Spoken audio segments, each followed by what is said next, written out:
This episode is brought to you by Peacock. The new Peacock original documentary, Matthew Perry, A Hollywood Tragedy, dives deep into the beloved actor's rise to fame and his tragic death. 5 people, including Perry's personal assistant, 2 medical doctors, and an alleged Hollywood drug dealer known as the Ketamine Queen, were charged with conspiracy to illegally provide Perry with the ketamine. Explore the details of the case in this heartbreaking special, streaming now only on Peacock. Watch the world's biggest tennis stars battle at the BNP Paribas Open, live on Tennis Channel. And witness the magic in Indian Wells, California, at one of the greatest events in sports. Live on Tennis Channel and streaming on the Tennis Channel app. Hey, it's Haley Steinfeld. When everything requires your attention, it can be tough to figure out what to prioritize. But I'm here to talk to you about something that you should always put first: your breast health. In fact, if you're 40 and over, you should be getting screened once a year. And if you're under 40, it's never too soon to visit yourattentionplease.com to learn about your breast cancer risk. So go on, pay the girls some attention and take the time to find out your breast cancer risk at yourattentionplease.com. Trust me, your future self will thank you.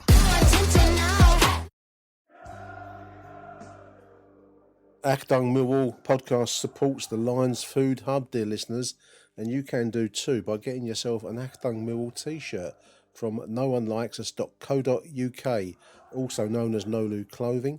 They've got a wonderful Achtung Millwall t-shirt on there for £15. At least £8 of each sale goes to support the Lions Food Hub, which does fantastic work for families in and around the South East 16 area. Show your allegiances on the podcast front, dear listeners, by getting yourself an Achtung Millwall t-shirt, and by doing that, you'll support the wonderful, the brilliant Lions Food Hub. Noonelikes.co.uk, Achtung Millwall t-shirt, £15. Check it out.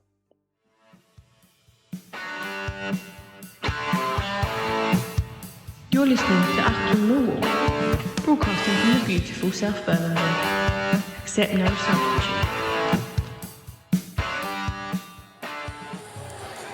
Hello dear listeners, welcome to the environs of Selhurst Park. First time I've been here for a long time, dear listeners. We've got flames on the pitch. We've got the Crystal Palace nubiles over on the far side. We're waiting for the entry of the 2 teams. This is 5th round FA Cup football, dear listeners. Welcome to Achtung Millwall. My name is Nick Hart. The ground is now not quite full up, getting there. We've got Spotty Nigel waving at us from the White Horse Lane end. Your Millwall team this afternoon, dear listeners. Big change, Liam Robertson goal, backline Wes Harding, Jeff Tanganga, Jake Cooper, Joe Bryan. The defensive 2, Casper Denor, Billy Mitchell. In front of them, Luke Cundall, Trevi Aziz, Camille Negley, and up front, Josh Coburn, dear listeners. Flamethrowers on the pitch. Welcome to the Premier League. We've got VAR today. Semi-automated offside, or whether that's going to work, I don't know. I've been looking forward to this. I haven't been here for a long time. Last time I came here, dear listeners, was back in 2001 for the famous Claridge and Sadia 3-1 win. And back then the Homesdale end was terracing, I believe, and the White Horse Lane end was half at the Sainsbury's. It's changed quite a bit. The old stand opposites and the halfway retains its oldie worldly charm. Joining me to interject during the game, Matt Webb. How you doing, Matt? Hey? How you doing? How are you doing? Yeah, good, mate. Lovely day. Let's hope for a performance. Absolutely. And let's see what happens. Here come the 2 teams, dear listeners. My first exposure to the Palace Ultras, the flag waving down the other end. Like the club itself, very plastic, very wannabe. Nicknamed the Eagles was, of course, nicked by Malcolm Allison from Benfica in the 70s. The red and blue stripes, nicked from Barcelona. Always for me, dear listeners, the plastic club of football.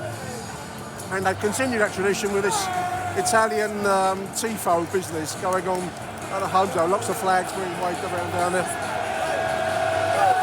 There's some good old school wanker signs flying back and forth at our end. The Lions will be attacking the White Horse Lane in the first half. Palace attacking their home zone. We must have won the toss, listeners.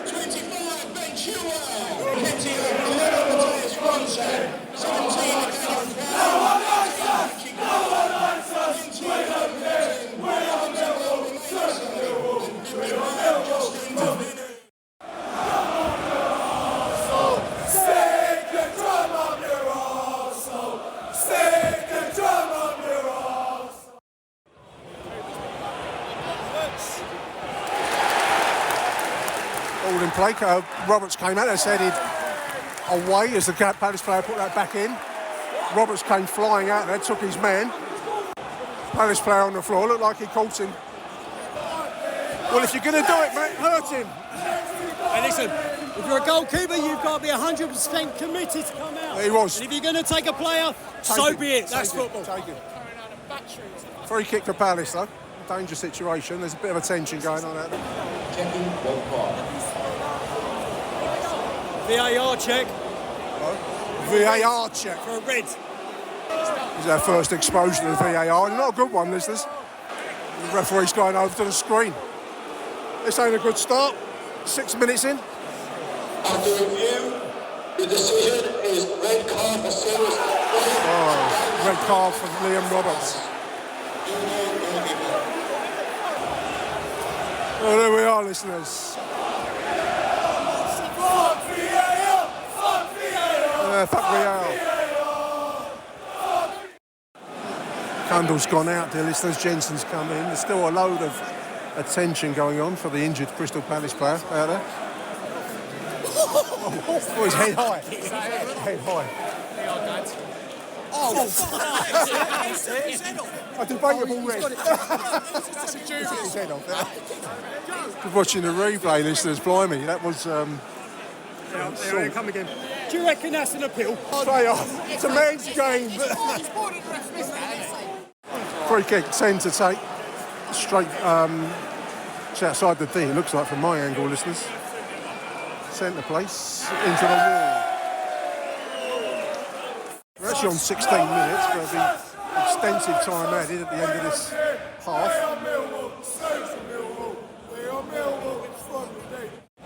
Palace on the attack on the left, ball into the middle. Punch clear by Jensen. Ball back in. Goal. Disallowed. Ball bounced around, put in the net and close. Disallowed by the referee. We bought tickets to a VAR session, not a game of football. It's Crystal Palace with a man advantage now, listeners, of course. Ball into the middle, that's over everybody. No danger there. 17 minutes, most of which have been the tendings to the injured player. Did look like a bad challenge, in fairness. In comes the throw from Wes Harding. It's a longish one. It's flicked across. Oh, in front of Coburn. Chance there, listeners. Long throw. Decent long throw, actually. I didn't know Wes had a long throw on him. Bobble through to the goalkeeper. There was a moment where I thought Coburn might have had something there. We're on 19 minutes.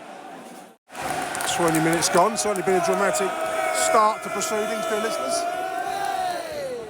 We're actually halfway through the first half. Not huge amounts of football. Obviously a disallowed goal for Palace, and the main story is the injury to the Palace player that was took one in the teeth, I think. But Millwall so far down to 10 men, but still showing some drive and fight going forwards. Good to see. Palace ball in from the right side. Take and turn. Good save by Lucas Jensen. Good save. Well, I'll agree down there, listeners. I'll tell you that much. Bloke with virtual reality headset on at the White Horse Lane end. I don't know what he's watching. Space to 10. Carried away by Jensen.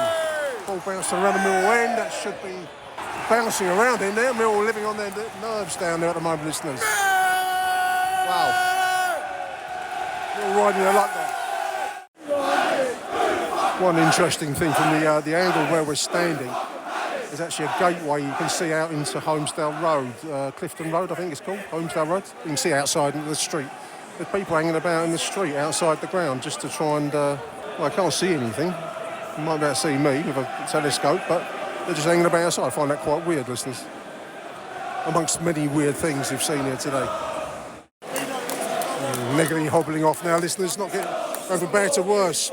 29 minutes. 29 minutes. Palace in possession, pressing forwards. It's a close range, great block, close range from the left side by Lucas Jensen. They're finding space. It is, 31 minutes. Going to be a left-sided corner. Negley leaving, unfortunately, listeners. He's pulled up. 32, Bangura coming in. Well, it's again like the Battle of the Somme here, listeners, for casualties. Substitution for Millwall, replacing number 56, Camille Negley, is number 31, Reece Bangura. Clear under a lot of pressure. It's going to be a long game. Casper left one in on the Polish player there. That's 1-0. Ball in from the left side, headed in from close range. I think we're up against it now, listeners, if we weren't already. Fired in from the left, looked like a bullet header from close range. 34 minutes, listeners. Palace lead it 1-0. Probably a matter of time, really, after that early sending off. There we are.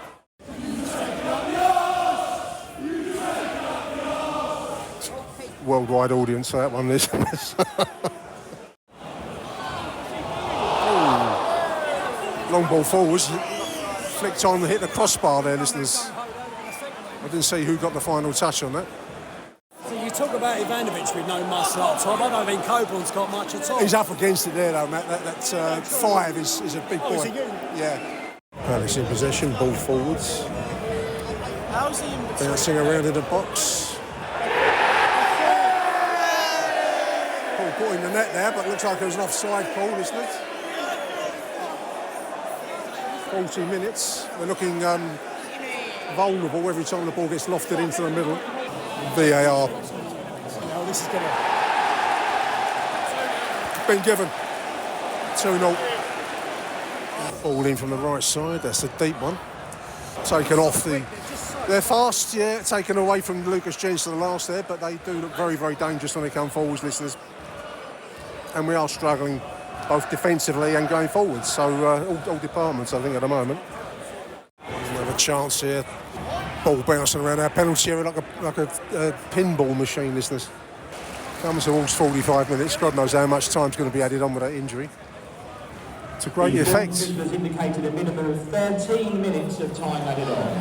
13 minutes. A long 13 minutes. The spectacle, such as it might have been, has been obviously killed off with that early sending off for Liam Roberts. Having had a look at some of the footage that the boys around me have shown on their mobile phones, it did look like the right decision, but certainly has put us on the back foot ever since, and 2-0 down there. It's very hard to see where we're going to go with this, but hope springs eternal, as they say. This is an optimism-only show, isn't it, listeners? Even in the face of harsh reality. Come on, Millwall. In truth, we've... good tackle there, that's Reece Bangura. Gets a yellow card for it. Have we got a ball? I've watched too much Championship football, listeners. Walter. We did Matt Lawrence the other day. Yeah. Don't know when they put that out. They're trying to get Richard Savio as well. Yeah. That's your favourite. Yeah. I'm looking forward to it. Badly injured and a great striker. Yeah, very intelligent bloke. Yeah, Matt Lawrence was interesting, though. He does the Mill podcast I listen to, Wall Talk, he's on it. So. Thompson was a good one. Yeah. Ben Thompson was a good one. There's Matt Lawrence had a brain cell, didn't he? Yeah, you could tell as well. Yeah, no, they're good. Yeah, more brain cells than teeth, that's for sure. I was in a restaurant a couple of weeks ago, and on the next table to me was Robbie Ryan. Oh, right. He works on the underground, he's on the tube. cables, yeah. Does he still? I know he. Yeah. Lawrence lives in America, lives in Kansas. Works for one of the... No. He was over for a trip. Yeah, no, he works for one of the colleges. Like they've got soccer programs, they call them. Right-sided corner for Palace listeners. We've probably got about 2 or 3 minutes left in this very disappointing first half. No spectacle at all from the Millwall perspective.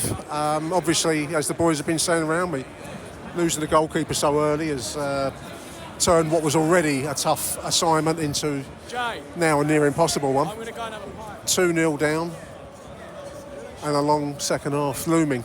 Anyway, before that we've got a right-sided corner and we've looked very prone to balls into our 6-yard box all game. This is nicely taken by Lucas Jensen there. Here comes Aziz whilst a certain dispute takes place behind me. If someone in the goal, lovely little turn. Femi Aziz, what can he do? Ball across the face of the goal. Where's Harding? Where's Harding fires in? To that right side. Life erupts all around us. Well done, let's get back into it. Come on, you Lions. Lions are going 2-1. Nice finish. Really nice finish. There's half time. Well, there's an unexpected turn up at the end of a very dreary half, Matt.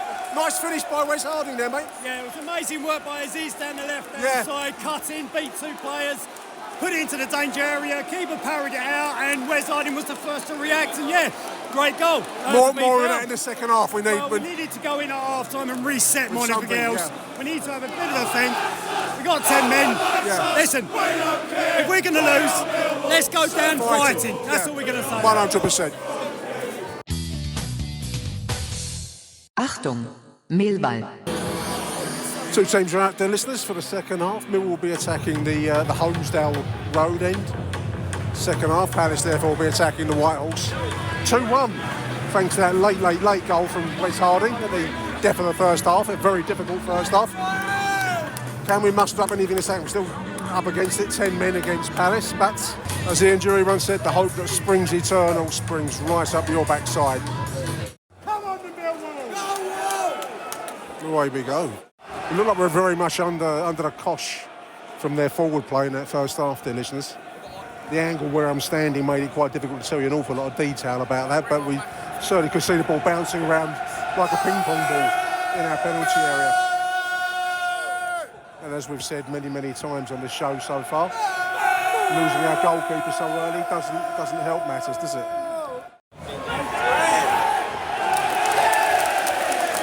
Coburn gets a decision, hence the ironic cheers. Back quickly taken free kick, spread wide right. This is Wes Harding, goal scorer Wes Harding, taking on his man on the right side. Wins a corner. He's looking very effective in that right back role, and on a day where there's been a dearth of good news, he's been pretty good so far. Right-sided corner. Here comes a deep one. There's ended up and away into the mix again, and away again the second time. Free kick Millwall. Better start to the second half, listeners. Casper Denor to take. No one likes us. No one likes us. No one likes us. We don't care. We are Millwall. Super Millwall. We are Millwall. Forward. Bouncing around the penalty area. Oh, cleared at the last. There was a header down from Jake Cooper, that I could see, and it was ping-ponging around in there. Anywhere will do from Crystal Palace now. Millwall throwing, bit of Millwall pressure. First time in the game, listeners. Coburn getting another decision. Real rugby league stuff out there, listeners, between Coburn and that centre. Is that Lacroix, I believe? Free kick. Fucking shit! Your support is fucking shit! 55 minutes then, free kick. Right side. Casper Denor to take it. Launches it forwards. Jake Cooper's up there. Hoof clear. Palace! Palace! Who the fuck Palace? Palace! Palace! Who the fuck Palace? Palace! Palace! We'll look a bit more defensively cohesive at the risk of tempting the gods of football. Ball in from the right side. It's battered away by Lucas Jensen. Lovely work there by Joe Bryant just to take away the danger. As it was escaping Jensen there. We're on 57 minutes, dear listeners. The drummer started up again, listeners. No musical instruments, I thought. There we are.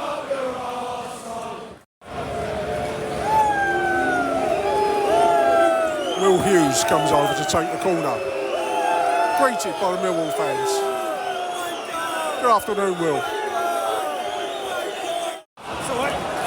Denor now in the centre. Spreads it quite nicely. That's out to Reece Bangura on the left side. What can he do? Twists and turns. Billy Mitch. Over to the right side. That's ball into the middle. In front of Coburn. It's like a right side cross just in front of Coburn there, listeners. Look close. SA coming on for Palace. 63 minutes. Shot from distance, 64 minutes. Well over the bar there, listeners. Crystal Palace. Saville and Honeyman. Okay. Double substitution for Crystal Palace, replacing number 7, Ismail Sarr, number 19, Jules, number 20, Adam Wharton, and 21, Romain SA. Ivanovic coming on. Honeyman for Denor. Yeah. Coburn's coming out. That must be for Ivanovic, mustn't it? It must be Billy. Billy Mitch, do you reckon? Refresh the midfield? Yeah. Yeah. So refresh the midfield. And Saville for Billy Mitch. 25 minutes to go, listeners.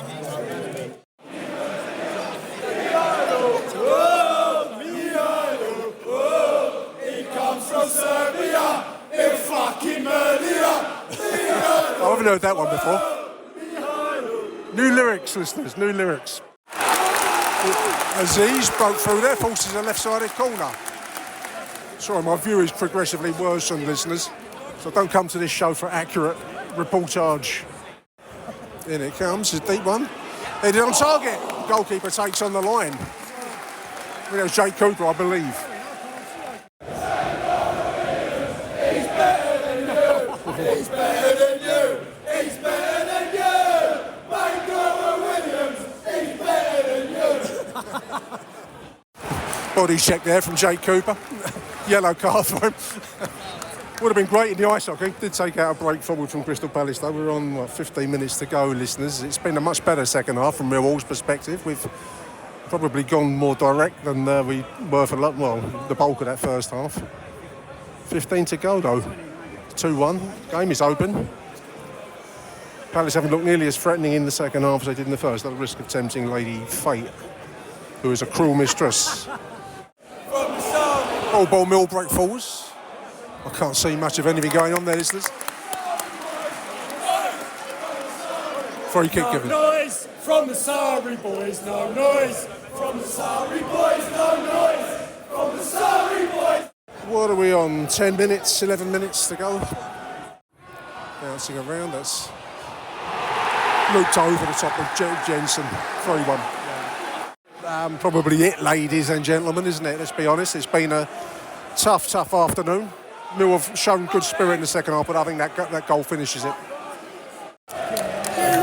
There's a banner down at the far end. South London is ours, always was and always will be. The area around here has been like a war zone, listeners, to cater for 3,000 Millwall fans, so I'm not so sure about that, but anyway. What the fucking hell is that? What the fucking hell is that? What the Always amazes me the amount of organisation goes into a banner like that. They've only unfurled it now. The game's settled at 3-1.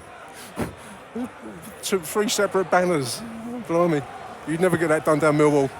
Oh, there's more banners down there.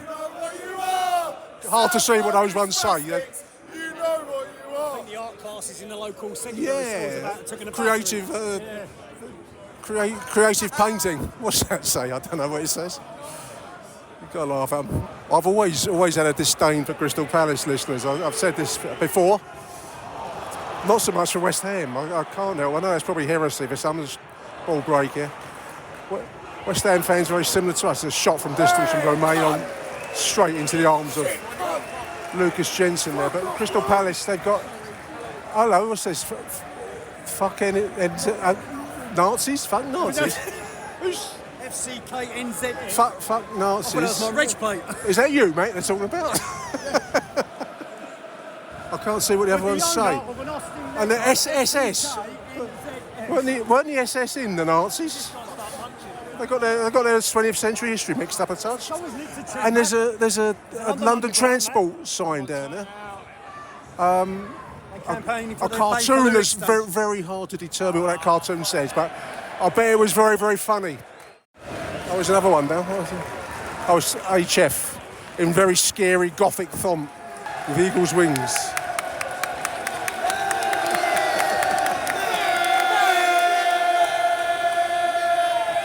Millwall fan in the White Horse Lane in.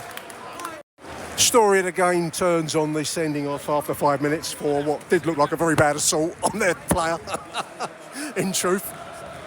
After that, always up against their 10 men. We really looked reeling in the first half, no real shape. We looked a lot better in the second half, in my opinion. And unlucky to concede the late third one. But onwards and upwards, listeners, on to Tuesday night. And then Watford away on Saturday. I should be there. Knuckle Dragons go home. I'll tell you what, Matt, let's cut me to the quick, that one, mate. How they painted that so quickly? It must have been on the PTO of the other banner, wasn't it? Knuckle Dragons go home, it says, listeners. South London spastics, you know what you are. That's the mob who dress all in black, listeners, down there, and do videos for social media. Don't mess with them. Knuckle Draggers. Oh, Knuckle Draggers. If there's any Knuckle Draggers out there as well, they can go home. Charles would be a fine thing. We're going to be kept in for some time after the game. Love to go home. This is Marku. The Marku on a little break down the left side. What can he do? It's pull out for a throw-in, I think. Throw-in. There it is. Full-time. Palace 3, Millwall 1. Second half much better, Matt. 10 men. Much better show in the second half. No, absolutely. I think definitely second half I think we were buoyed by the goal just before half time. Yeah. And you know what? We went out there. Nothing to lose. No. I think it was a really good performance, but now we can focus on maybe trying to hit that top 6. I'm going to drag my knuckle home now. Oh dear. There we are, listeners. Thank you for tuning in. We'll be back after these messages. Achtung, Millwall. Welcome back after the break, dear listeners. Joining me now to consider the moral outrage of yesterday's events is Graham Payne. Graham, you were in the Palace side, you were telling me, mate, yesterday. Yeah, I bought a ticket in the half away, thinking it was Millwall only, and then it wasn't. It weren't. No. Oh, he just sent me dear. an email and said, if you're Millwall, don't wear any colours. And I thought, what's he talking about? And then it transpires that Palace had 2. Yeah, they had the far end, didn't they, of it, with like a zone between us, exclusion zone or whatever you want to call it. I mean, obviously, the whole game, the whole media coverage, everything turns on this incident featuring Liam Roberts at 5 or 6 minutes into the game with a challenger. I mean, I'll say from the off, listeners, the view that I had of everything pretty much was dire yesterday. So I don't have much other than what I've seen on TV and the kind of moral panic that's been caused to the nation as a result of a Millwall game. I mean, looking at some of the boys on their mobile phone, I mean, the challenge on TV looked it was a dangerous one. The outrage after it is just laughable, Graham, because it was a red card. You're not going to dodge that, are you? But the way it's being portrayed online, there's people talking about him going to prison, and just looking at Parish, the wanker chairman of them at half time. Most reckless challenge I've ever seen, he says on BBC TV, which we don't get a right of reply to. It was a red card, and he'll have to take his medicine for that. But it wasn't intentional. I think Alex Neil said that after the game, Graham. Well, that's one thing. Alex Neil, totally stood up for his player there after that idiot Parish at half time. How he was allowed to, what was he doing on the BBC at half time anyway? But I was right in line with it, more or less where I was sitting. And he definitely got the ball first. And obviously, it's the follow through that's done him. But all I will say, Nick, if there's no VAR, he's not going to be sent off. Well, no. The referee didn't even blow for a foul. He just played on. So, You I know, mean, having seen the replays, which, as you say, I mean, VAR has the benefit of slow motion, different angles, and all the rest of it. What there is, and I'm just looking at a post here by he's a referee, a bloke called Red Imps, so he must be Lincoln City fan. But anyway, he's watched the game. Referee says the game is broken. I've been a referee for 40 years. The keeper wins the ball. Liam Roberts wins the ball, but has a high foot. Dangerous play at the most, not serious foul play. And did VAR not see the push on it was Jake Cooper, I think, got pushed off the ball prior to the collision by the Palace forward, Mateta. No, it didn't see that, or didn't seem to rate it as anything to be considered in the whole matter. So um, it does seem, I'm not one for conspiracies, Graham, but you do rather get a sense that the dice is loaded against us at times. you've only got to look at straight after the game, all the press about let him die, when they did exactly the same thing when Negley went down, because that was right near us again. They were saying, singing the same song. It's a song that's always, we go back years, Nick. Fans have always sung that song. Cold Blow Lane. One of the first songs you'll hear at Cold Blow Lane. Let him die, let him die. I mean, it's no one's meaning let him die. Any neutral listeners? Not really. It's part and parcel of what you might call the pantomime that is a football match. Always has been. But the media and social media, Graham, I think this is what we're really talking about. And it opens up an interesting question.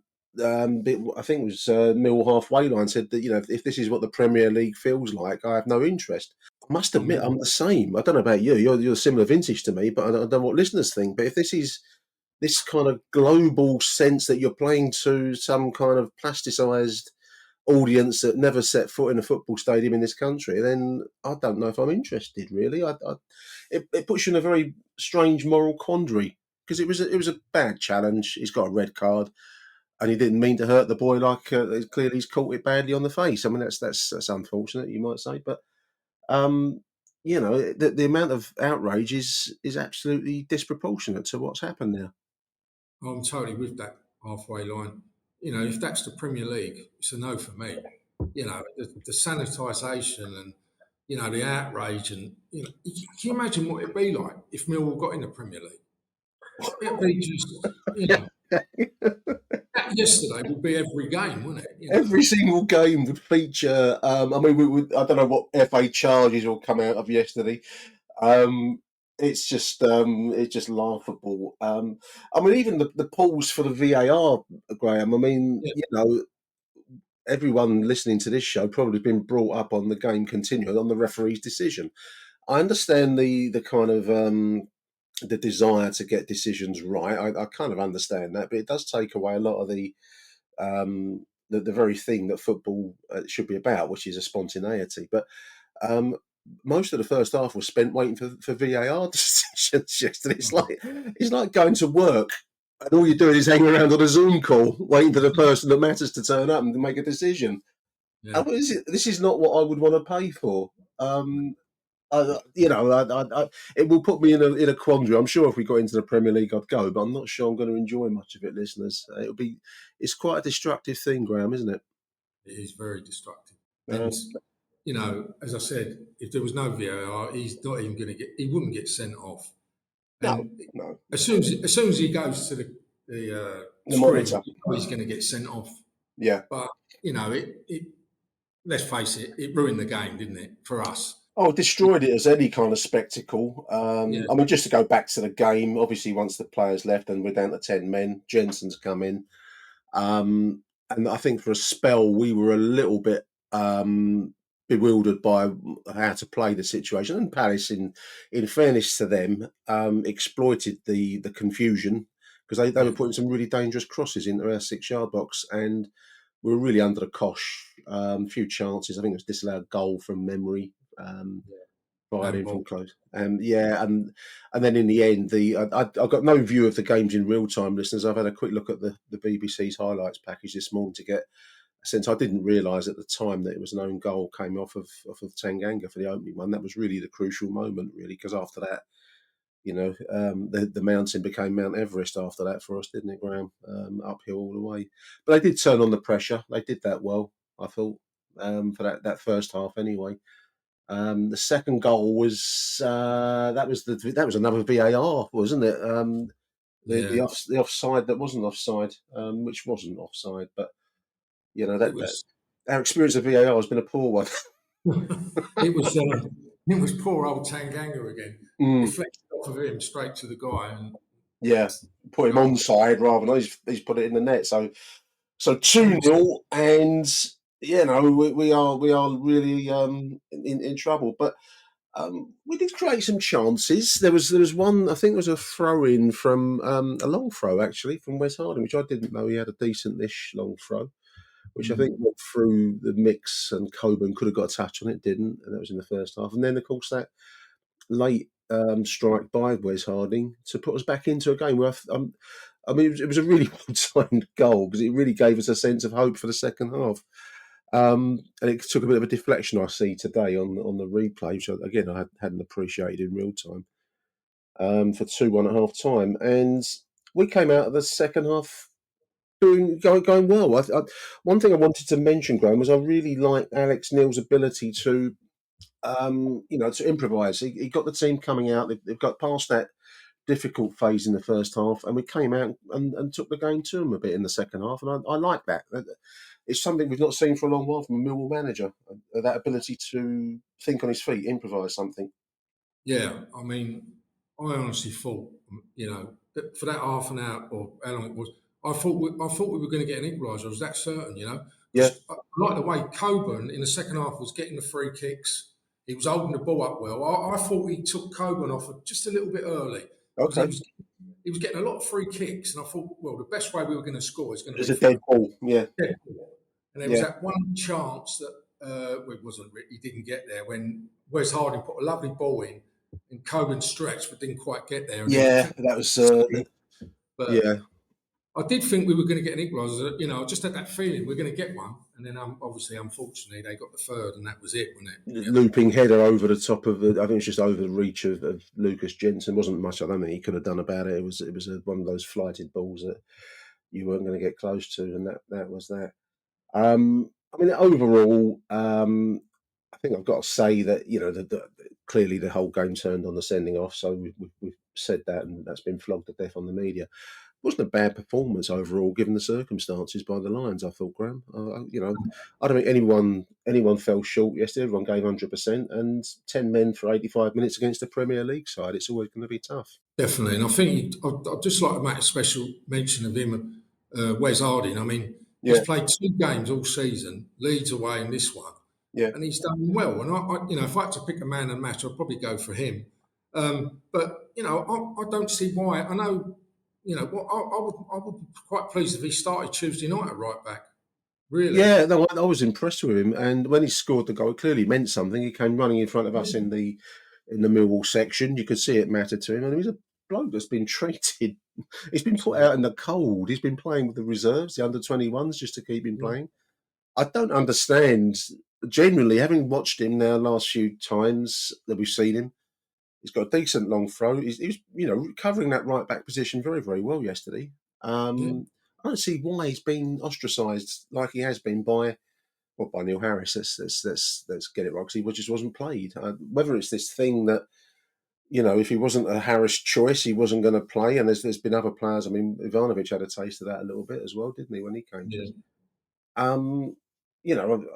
Like we've said many times, I love Neil Harris, but I do think that's a bit of a criticism I would make, that he's let personal choices at times, I think, intrude on professional matters. And having watched Wes Harding, I'd agree. I'd make him, if you're going to select a man in a match on a very, very difficult day, I think he's a good choice. But 3-1. You wouldn't have been kettled then if you were leaving the Palace section, Graham. You'd have been home having your dinner by the time I've actually finally shuffled 2 inches at a time forward to Norwood Junction Station to get out of the kettle. Lucky you. Lucky, yeah. Suppose so. Yeah, we left when it went 3. And they started singing about 3-1 in your cup final. That was enough for me. I was off. So we left at that point. What a strange club that is. The banners and the there's the various ones. You've probably all seen them on the online, listeners. knuckle draggers go home. People have gone to some trouble, some time, and I dare say some expense to create this banner that they put up when the third goal went in. They waited until the game was assured before they raised their gun. Knuckle draggers go home. What mindset is this? Popsy drum going bang, bang, bang. Like, Jesus Christ. I ended up with an headache. I thought, God, how do you put up with this every game? You know? I don't know. That's another thing. The whole Palace ultras trying to bounce around like they're behind the goal at Napoli or somewhere, or Milan, or the delusional qualities it takes to do all of that. I don't know. I'm so glad that I followed Millwall when I was a kid, those years ago.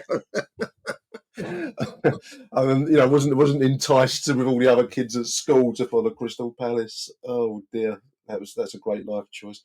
So yeah, we eventually got away about. Well, I think I got on the train in the end from Norwood about 25 past 3 in the end, which is huge police presence, listeners. Quite incredible amount of expense must have gone into the policing yesterday. Whether that was justified, I don't know.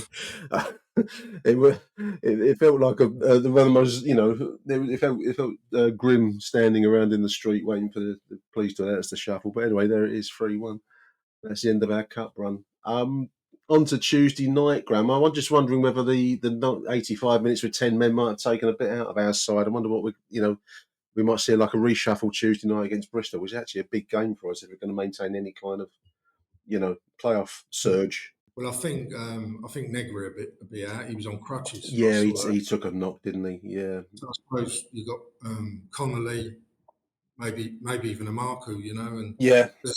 I would keep Wes Harding at right back. I imagine he'll bring Kramer back, but I just think he looks more comfortable than Kramer defending at right.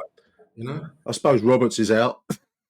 Well, he's probably been nicked, and he's probably in a cell somewhere. He'll be up in court tomorrow, won't he?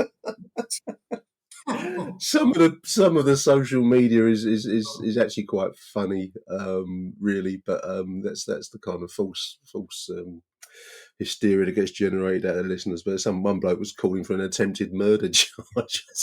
Attempted murder. It's a 50-50 ball in a game of football, and he got the ball. Obviously, the rest of it you can see for yourself. But he did get the football. But there we are. Attempted murder. So big game Tuesday night. I should be going to that one. We'll see what we get. I mean, I think yesterday might have. Hopefully it's fired on. I think the second half performance, we had a few chances second half, and we did well to create those chances. I'm hoping we can take that onto Tuesday night. So if we can get a win Tuesday night, then obviously we roll on to Watford next week, Graham. And anything's possible in the league when you look at the table. It's not, nothing's cut and dried there. So it's there to be had if we can find the Millwall spirit, so to speak, the Millwallness. Definitely. The cup run was great, but if we get, as you say, if we get a win Tuesday night, then we've got Watford Saturday, and I think it's Leeds away in the week, but not too far ahead. But if we get something out of the Bristol game, get a win, and then that sets up nicely for Watford. Take us to Vicarage Road, yeah. Big thank you to Graham for joining me Sunday morning, mate. I really appreciate it. It was a strange game yesterday, listeners. I think that's about all I can say about it. But the moral panic we've caused to the nation is gratifying. No other club can do this, listeners. Only a club from South East 16 can cause this amount of moral panic to the nation. I expect questions in Parliament on Monday, Graham. Forget Zelensky and Putin. Forget Ukraine. It's all about Millwall and whether Liam Roberts should be doing time as we speak. Big thank you, Graham Payne. Thanks for joining me, mate. I appreciate it. Cheers. Achtung, Millwall. Hello. Morning, Nick. Just Adam Wicks here, just leaving my thoughts after yesterday's 3-1 defeat away at Crystal Palace. I think just a couple of bits from me. Aside from the sort of game, really. Firstly, I think Palace gave us a good example of what what the Premier League can do to you. I know they were always a bunch of sort of wet fans that sort of happy clappy nonsense, but they've really taken that to another level now with the shitty pyrotechnics. They've always had those bloody cheerleaders, haven't they? But the sort of booming music before game that kills any atmosphere that could build up right up to kick off, totally unnecessary. Just all the shit that goes with them, the faux fan culture they've got going on. I mean, imagine being so pathetic you cannot muster something from within your own sort of fan base. You've got to import it from outside and then pass it off as your own. It's really quite pathetic, isn't it? And sums them up quite nicely, really. And I think that's manifested in their absolute walking queef of a chairman, Steve Parish, who really is a colossal wanker, isn't he, the man? I mean, how on earth the BBC allowed him to come on spouting all that rubbish at half-time? God knows. What a pathetic man he really is. Yeah, not the sort of person I'd want my daughter bringing home. Good God. Talk about wet. And I think just thirdly, I think, it just gladdens my heart to see how much we can boil the piss of the entire football fraternity for the minorest of infringements. Nothing really much wrong yesterday. The sort of carry on, especially on social media, has been quite hilarious to watch, really. Anyone would think Roberts had come out and physically scythed him down with a pickaxe or something, the way they're going on. I think just on the game, it's a shame that's sort of taken away from it a little bit. We were obviously completely hamstrung, losing a player and going down to 10 against a Premier League team, superior resources. They've got good players. Then having the space, the time, us not being able to really get an effective press on them and have to just be really disciplined in holding our shape was a shame, because I think it had the potential to be a cracking game. I'm not saying we would have won it by any stretch, but I think we would have given them a good going over. And that's all we can ever ask, isn't it? And I would just say, I think, the players acquitted themselves very well. They did themselves proud. Deserved the round of applause they got from everybody off the pitch. And I think, special mention, I think Harding, for someone who just comes in and out whenever we need him, he puts a shift in, doesn't he? And he never lets anyone down. And I think, it's highly commendable. I think Jensen had when Jensen came in, I think he did pretty well, actually. He's had a little bit of stick, hasn't he, recently? But I thought he made some excellent reaction saves and did what he had to do. Couldn't do much for any of the goals. Yeah, so that was it was a shame the game was killed after whatever it was, 5 or 6 minutes. But yeah, pleased with how the team set themselves out, and I think Alex Neil's doing a decent job. You can tell he's got a good footballing brain. I like the way he answers questions. I like the way he answered tough questions yesterday as well. So yeah, long may that continue. And on to Bristol City. Come on, you Lions. Hello. Well, good morning, dear listener. It is I, Harry Warren. Rumours of my death have been greatly exaggerated, as someone once said. Just on yesterday, really. Isn't it nice? Isn't it nice to be back as a proper club, causing moral outrage, the clutching of pearls, apologies sweeping the nation, especially by the BBC. Makes you proud to be a Lion this morning, doesn't it? Yeah, I wouldn't have us any other way. The manufactured atmosphere at Selhurst Park, I didn't have a ticket, ladies and gentlemen. I have not been a good boy.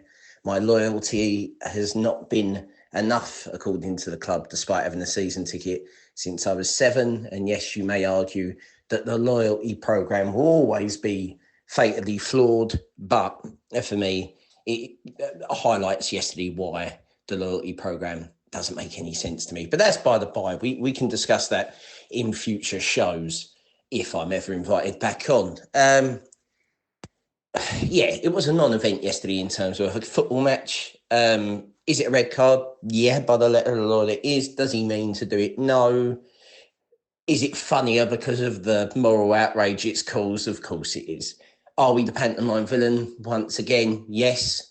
Are you that bothered? I hope the answer is no. Otherwise, you might want to find another fucking football club to support, because this is what it is. To the younger people who strangely listen to this show, this is our footballing life. Where what happens is you have large morasses of fuck all, and then we cause moral outrage and everyone calls us scum and fucking, call for the club to be disbanded and so on and so forth. That happens sort of once every 5 years. You stay in the paper for about 6 weeks and then everyone forgets about it and moves on. And that's it, really. We done well considering the fact they're a Premier League side, and we got beat 5 by Plymouth the other week. So we're not, we're not, and with a makeshift right back who keeps scoring. Who scored yesterday anyway. But but look, at the end of the day, the FA Cup's a nice distraction, but that's all it is. It's a distraction. We are 7 points off the playoffs, as silly as that sounds. With a game in hand, we'll lose that because it's Millwall. But, we're playing a lot of the teams in front of us. It's in our own hands. Would I prefer to be, in a playoff race? Yeah, because if we got into the Premier League, that's what you'd have every week. Us boiling the nation's piss for 38 games. And I almost think that's worth the moral outrage and the reduced capacity for banning orders that we'd end up with. But yeah, by the by, that's what we ended up with. Fucking the outcry on Twitter, the fucking some of the stuff I've seen. Tears in this household was the one that I saw that made me fucking laugh the most, because football's a contact sport, and we've obviously killed Mateta. He's been assaulted. If that was in the street, yeah, well, of course, if it was in the street, it'd be different. But you're forgetting the context. Liam Roberts has kicked the ball before catching him. He's not fucking flown into him at chest height, a la fucking Schumacher in the World Cup. He's literally fucking won the ball before hitting him. Yes, it's a foul. Yes, it's a foul. Yes, it's a red card, but it's not fucking GBH. It's not fucking assault. It's a collision. It happens in football. Is it worse because it's head? Yeah, of course it's worse because he's head. But, it is what it is. No one will talk about Mateta's clever little nudge on Cooper beforehand, which technically, if it had been a goal, probably would have meant that it wasn't given as a goal under VAR. Or maybe it would have. No one fucking knows anymore because no one knows the rules. But yeah, I suppose I've done 4 minutes of bollocks, so I suppose that will fill up 5 minutes of the show and have the people that are craving my return happy, I suppose, and the ones that were dreading my return unhappy. I suppose that's it. All in all, Millwall, modern Millwall, summed up in a word, it's early days. We're as good as we were before, maybe with a few more younger players. Are we the finished article? No. Do I agree with signing players that could have got us over the line this season? I probably would have preferred that than signing for the future. That's just me. I live in the here and now. I don't look too far in front. If that makes me a footballing dinosaur, so be it. Yeah, that's it. Lionesses are playing Fulham today. If anyone's free, if this comes out before 1:30, please feel free to go down there. It's the semi-final of a London Cup. And if you want to get some of your moral outrage out of your system that you didn't get out yesterday, feel free to go and give Fulham some shit, as they pay 4 times as much as anyone else in that division, and our girls get fuck all. So there we go. Anyway, up the Lions, fucking roll on to moral outrage causing, Premier League chasing Lions. Over and out. Hello, Nick. Hello, listeners. Ben Anthony calling in. After the loss to Crystal Palace in the FA Cup yesterday. Who would have thought we'd cause such a media meltdown in the press and on the TV and online after playing a local rival? We've never done that before, have we? Can't remember. I guess there's lots to talk about. Let's start with the red card. It was a red card, let's be honest. I don't think for a second he's gone in to hurt the player. I actually think he's bounced off of Cooper, Mateta, and has ended up in the path of Roberts' boot. Roberts has gone for the ball. His boot's too high. and it is a red card, but he's not gone to take him out and send him to hospital. The claims from Steve Parish at halftime were absolutely absurd. Basically saying he could have killed him and he was out to hurt him and it was unprofessional. I just think it's just ridiculous. And the idea, the BBC's idea to let him have an interview at halftime, I just think was so stupid. Weird I didn't see Jimmy Berylson getting offered an interview, or a member of the club staff. So strange that they decided to do that. I just think it was an attempt to get a story and get that clip out there and the quote. And I just think it's been handled really poorly by the press. But what else do we expect? It's what we get, isn't it? I think some of the claims about fan chants and stuff, all right, if they made some stupid chants, they made some stupid chants and they shouldn't have done. But in the whole, the noise you could hear was from the Millwall fans, and they were making it a hostile atmosphere. And they were loud and proud yesterday, and they're in their numbers, so well done to them. I thought the performance from the players, particularly in the second half, was outstanding. You can't. It was a mountain to climb. As soon as we went down to 10 men, and then very unlucky to go 1-0 and then 2-0 down. There were really lucky goals from Palace, and then we, pushed forward and did what we could, and they got us towards the end to kill the game. So there's no shame in the loss, I think, and I think we can be heads held high in the performance. We have to hope that Negley's fit and okay. There was no comments about him yesterday, I don't think. And and I guess we go again on Tuesday. We're not a million miles away from a playoff place. So we do have something to play for this season. I think it's a tall ask, to be honest. I think we're a decent mid-table team this year. But we've got a lot to be excited about going forward and still stuff to play for this season. So I think it's a positive picture still. It's a shame that the cup run ended, but we haven't got that distraction now. And a couple of days, the press will find something else to moan about. All right, speak soon. Come on, you Lions. Achtung, Millwall. I forgot to mention to Graham, dear listeners, the really quite touching scenes at the end of the game with Romain Esse. Obviously, he was booed when he came into the game. There was actually a short debate around me as to whether he should be called a greedy cunt, like Jed Wallace, and the consensus agreed. I didn't think so. The general consensus was, no, that's for Jed. That's not for Romain. He just got booed. But then at the end, obviously, once business is finished, there's a really nice scene where Romain, I think, is a fairly shy and humble kid and a likeable boy, I think. And he was shaking hands with the Millwall players, his mates. These are people he's been brought up with.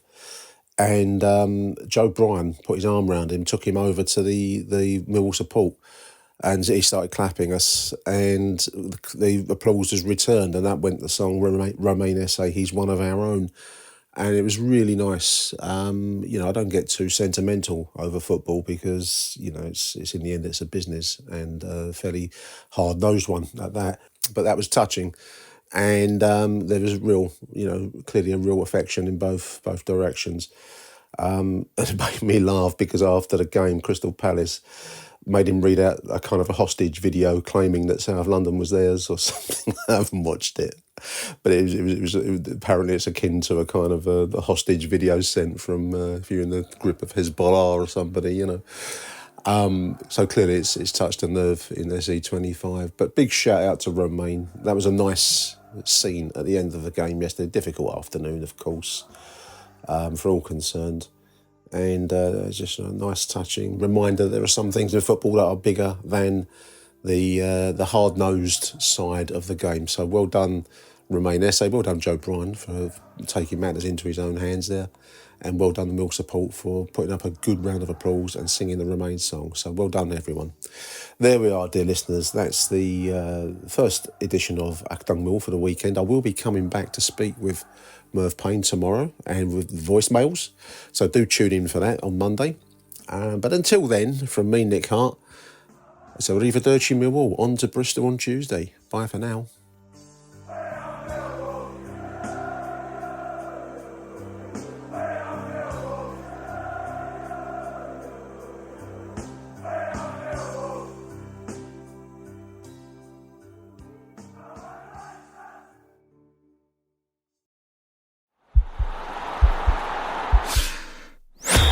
This podcast is part of the Sports Social Podcast Network.